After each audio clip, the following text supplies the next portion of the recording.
Hello dear students, social science with SK sir YouTube channel में आपका स्वागत है। इस वीडियो में आप लोग लघु उत्तरीय प्रश्न का अध्ययन करेंगे। भारत में राष्ट्रवाद से जुड़ा लघु उत्तरीय प्रश्न आप देखेंगे, जो कि परीक्षा की दृष्टि से बड़ा ही महत्वपूर्ण है। इसे आप अपने नोट्स में लिखेंगे। आइए देखते हैं लघु उत्तरीय प्रश्न। पहला प्रश्न है, गांधी जी ने प्रस्तावित रॉलेट एक्ट के विरुद्ध एक राष्ट्रव्यापी सत्याग्रह आंदोलन क्यों आरंभ किया? उत्तर, महात्मा गांधी ने अपनी पुस्तक हिंद स्वराज 1909 ईस्वी में कहा था कि ब्रिटेन शासन भारतीयों के सहयोग से स्थापित हुआ था और यह शासन इसी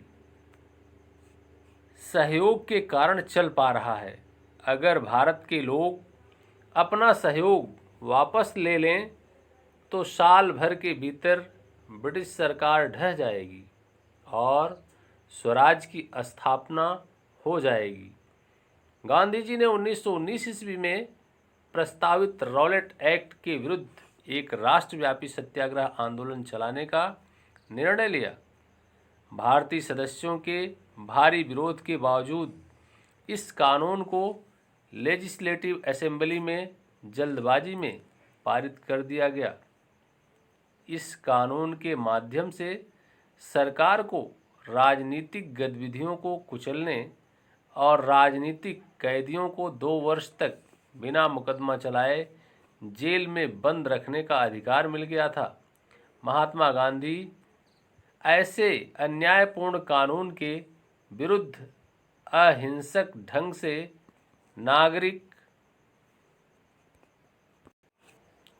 अवज्ञा चाहते थे। इससे 6 अप्रैल को एक हड़ताल शुरू हो गई।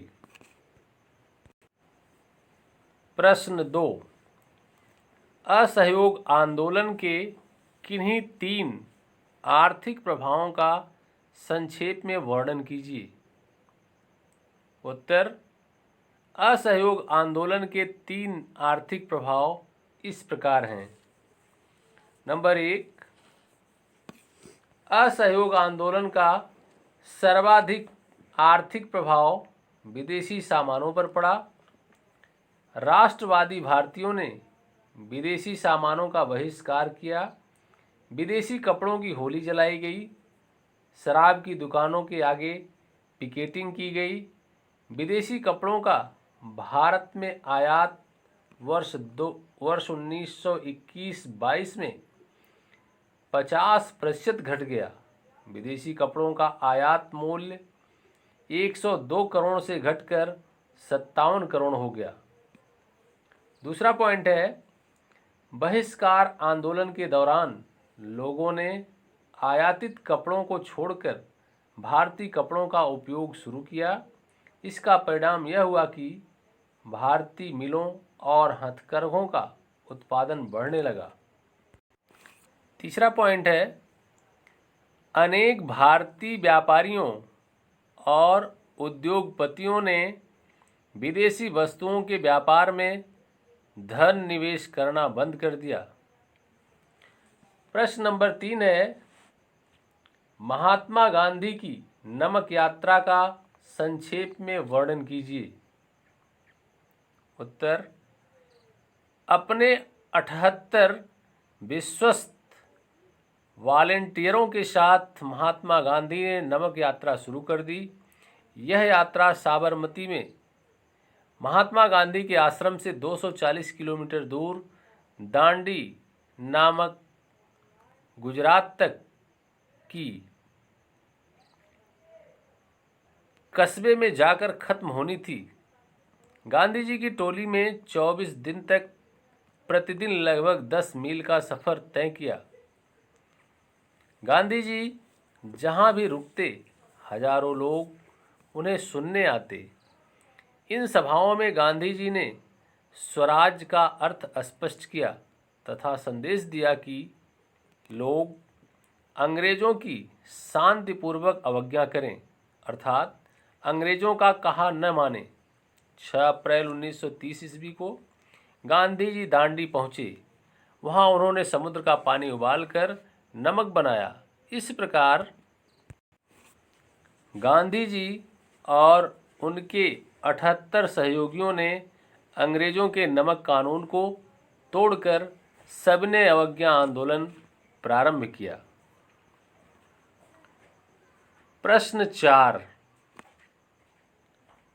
बागान मजदूरों के असहयोग आंदोलन में भाग लेने के क्या कारण थे? उत्तर, बागान मजदूरों ने निम्न कारणों से असहयोग आंदोलन में भाग लिया। नंबर 1, बागान मजदूरों से काम अधिक लिया जाता था और वेतन बहुत कम दिया जाता था। इससे मजदूरों में असंतोष था। नंबर 2, बागान मजदूरों को बंधुआ मजदूर की तरह रखा जाता था। उनसे सिर्फ काम लिया जाता था, उन्हें बागान से बाहर जाने की स्वतंत्रता नहीं थी।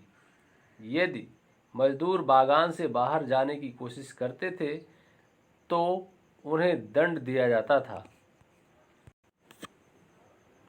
तीसरा पॉइंट है, 1859 ईस्वी के इंग्लैंड एमिग्रेशन एक्ट के तहत बागान में कार्यरत मजदूरों को बागान से बाहर जाने से रोक दिया गया था। अगला प्रश्न है 5वां, स्वराज पार्टी का गठन और उद्देश्य स्पष्ट कीजिए। उत्तर 5, CR दास और उनके समर्थक गांधी जी द्वारा असहयोग आंदोलन वापस लिए जाने और विधानसभाओं के चुनाव में भाग न लेने के पक्ष में नहीं थे। तत्कालीन ज़्यादातर क्रांतिकारियों ने CR दास के विचारों का विरोध किया। अतः CR दास ने कांग्रेस से पृथक होकर स्वराज पार्टी का गठन किया, जिससे 1919 के इंडियन काउंसिल के अंतर्गत विधानसभाओं के चुनाव में भाग लिया जाए और ब्रिटिश सरकार के विरुद्ध इसका प्रयोग किया जा सके। स्वराज पार्टी के ये प्रमुख उद्देश्य इस प्रकार थे। नंबर 1, भारत के लिए स्वराज प्राप्त करना। नंबर 2, ब्रिटिश सरकार की नीतियों का विरोध करना तथा उसके औपनिवेशिक कार्यों का विरोध करना। नंबर 3, काउंसिल में प्रवेश करके असहयोग आंदोलन के कार्यक्रमों को अपनाना तथा असहयोग आंदोलन के कार्यक्रमों को सफल बनाना। नंबर 4, ब्रिटिश सरकार की भारत विरोधी नीति का विरोध करना। प्रश्न 6, गांधी जी ने सक्रिय राजनीति में आने से पहले किन आंदोलनों में भाग लिया? उत्तर, सक्रिय राजनीति में पदार्पण करने से पहले गांधी जी ने अपने राजनीतिक गुरु गोपाल कृष्ण गोखले के निर्देश पर भारत भ्रमण किया। भारत भ्रमण का उद्देश्य भारत की जमीनी हकीकत को जानना था।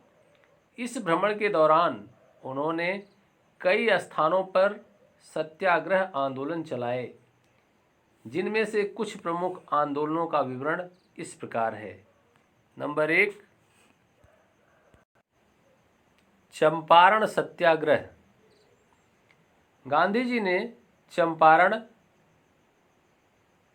बिहार का सन 1916 ईस्वी में दौरा किया तथा वहां के किसानों को दमनकारी बागान व्यवस्था के विरुद्ध सत्याग्रह करने को प्रेरित किया। नंबर 2, खेड़ा सत्याग्रह। खेड़ा गुजरात में किसानों की फसल खराब हो जाने और लगान चुकाने में असमर्थ किसानों से जबरन लगान वसूल करने के प्रयास के विरुद्ध 1917 ईस्वी में खेड़ा के किसानों के लिए सत्याग्रह किया। उन्होंने खेड़ा में प्लेग से त्रस्त किसानों को जबरन सरकार द्वारा लगान वसूली का प्रबल विरोध किया और नैतिक समर्थन प्रदान किया। नंबर 3 है अहमदाबाद सत्याग्रह। गांधी जी ने अहमदाबाद, जो कि गुजरात में है, के सूती कपड़ा कारखानों में काम करने वाले मजदूरों के हितों के संरक्षण हेतु 1918 ईस्वी में सत्याग्रह किया। प्रश्न 7, चंपारण सत्याग्रह का संक्षिप्त वर्णन कीजिए। उत्तर, चंपारण, जो बिहार में है, में बगीचों के स्वामी यूरोपीय नील की कृषि करने वाले किसानों पर बहुत जुल्म करते थे। वे चंपारण के किसानों को नील की खेती करने और उन्हें सस्ती दर पर बेचने को विवश करते थे। चंपारण के किसानों ने अफ्रीका में गांधी जी के संघर्षों के बारे में काफ़ी कुछ सुन रखा था, अतः किसानों ने उनसे चंपारण आने का आग्रह किया। गांधी जी ने चंपारण जाकर किसानों की दुर्दशा देखी। गांधी जी के चंपारण आने से जिला स्तरीय अधिकारी परेशान हो उठे। अधिकारियों ने गांधी जी को तत्काल चंपारण छोड़ने का आदेश दिया। गांधी जी ने आदेश की अवहेलना की तथा किसानों के हित में आंदोलन को तत्पर हो गए। स्थिति को बिगड़ता देख अधिकारियों ने अपना आदेश वापस ले लिया। नील की खेती करने वाले किसानों की दशा का आकलन करने के लिए एक जांच समिति का गठन किया और इस समिति में गांधी जी को भी शामिल किया गया। जांच समिति ने किसानों की दशा सुधारने के लिए कार्यवाही की। गांधी जी द्वारा चंपारण में किया गया सत्याग्रह का प्रथम प्रयोग सफल रहा। इस प्रकार आपने इस वीडियो में लघुत्तरीय प्रश्नों को देखा। आपकी परीक्षा के लिए बहुत ही उपयोगी हैं। आप सभी इन प्रश्नों को याद करेंगे।